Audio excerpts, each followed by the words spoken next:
Welcome. Lock your doors. Turn off the lights and try to get comfortable while I read you a story. Tonight's story is Are You Scared of Being Home Alone? A few years ago, I was renting a house in Northern California. The neighborhood was just outside the suburbs. It seemed like the perfect balance of having space and having nice neighbors close enough not to feel isolated.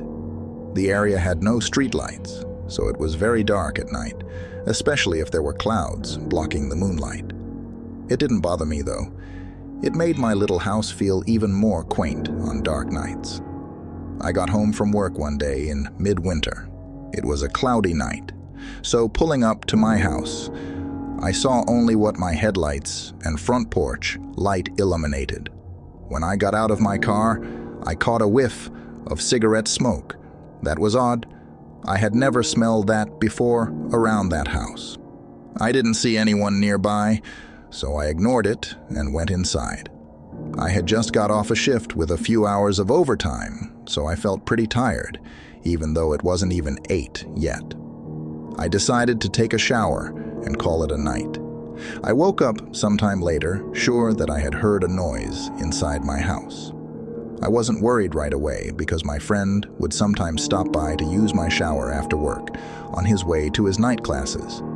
I even gave him a spare key so he could stop by even if I wasn't home. He would always text me to let me know beforehand, though, and I hadn't heard my phone go off.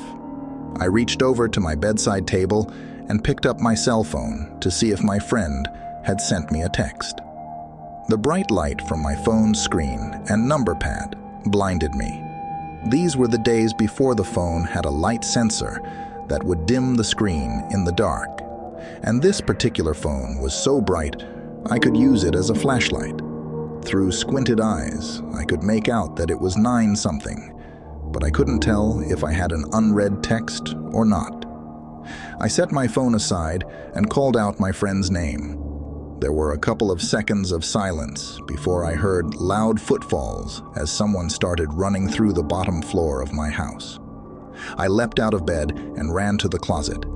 They were already up the stairs by the time I had opened the door and stepped inside. That house had 3 rooms upstairs, 2 bedrooms on either side of the hallway, the one I was in a spare, and a bathroom at the end. The bedroom doors were both closed, but the bathroom door was cracked open. I heard whoever was in my house thunder down the hallway, past my door, and into the bathroom. Thank God he did. That gave me enough time to open the attic access in the ceiling of my closet and hoist myself up. I had just started to lift myself up when the person ran back out of the bathroom. My feet were barely inside of the attic when my bedroom door burst open. I heard footsteps run into my room and stop. When they didn't see me in that room, they ran back to the hallway and into the other room, which just had boxes stacked in a corner, some weights, and a table where I painted my miniature models. I guess they decided that if someone were hiding, it would be in the bedroom, because they charged back into my room and turned on the light. A moment later, the closet door was ripped open. I was crouched in my attic, just a foot or so away from the access, so I could try to stop them if they started to climb up. From my vantage point, all I could see was from about their knee down. They were wearing dirty blue jeans with frayed cuffs and worn work boots. After a few seconds of looking in the closet, they stepped away and I heard a loud crash come from my room, followed by a scream of frustration and anger. That scream was the most unnerving part of the incident for me. It reminded me far too much of my stepfather, who would scream in a similar way when he lost his temper. He would eventually be put in a mental hospital for severe mental disorders that resulted in erratic and violent tendencies. The man in my house ran back down the stairs. I heard crashes and clatters as things were thrown around and furniture was knocked over. I stayed crouched in the attic. I left my cell phone when I ran for the closet, and I wasn't certain I could climb down without him hearing. After some time, the noises stopped. I started counting slowly. When I reached 1,000, I decided it was safe enough to climb down and call the police. The first thing I noticed when I exited the closet was the intruder had flipped my bed over, I assume, in an attempt to find me. That was the loud noise I had heard after he stepped away from the closet.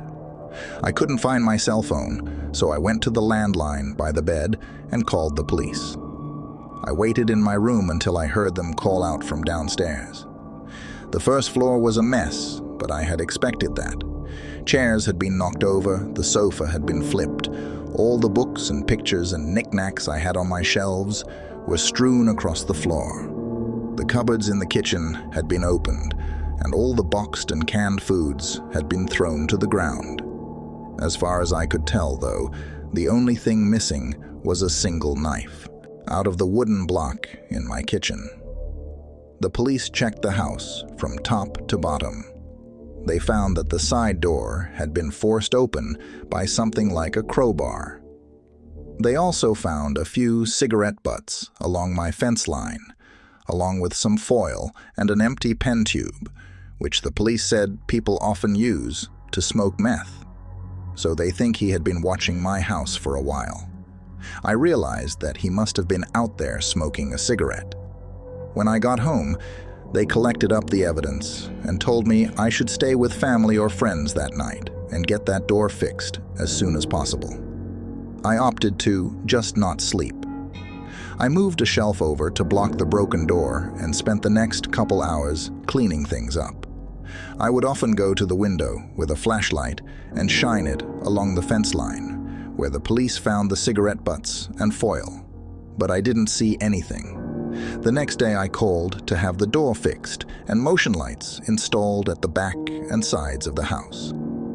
I ran a phone cable up into the attic and added a landline. I never wanted to be stuck up there without a phone again. One more precaution I took was practicing getting out of my bed, going to my closet, and climbing into the attic as quickly and quietly as possible. I even kept at it when I moved, except now I go to a crawl space at the back of the closet instead of the attic. I tried not to think about what would have happened if I had been a bit slower getting to the attic, or if he hadn't gone into the bathroom at the end of the hall first. Nothing else happened at that house. I lived there another 3 years without incident until I moved last summer. I hope who lives there now is more than ready if he ever comes back. That wraps up the story for tonight. If you're craving more, check out my other stories. Thank you for listening and have sweet dreams.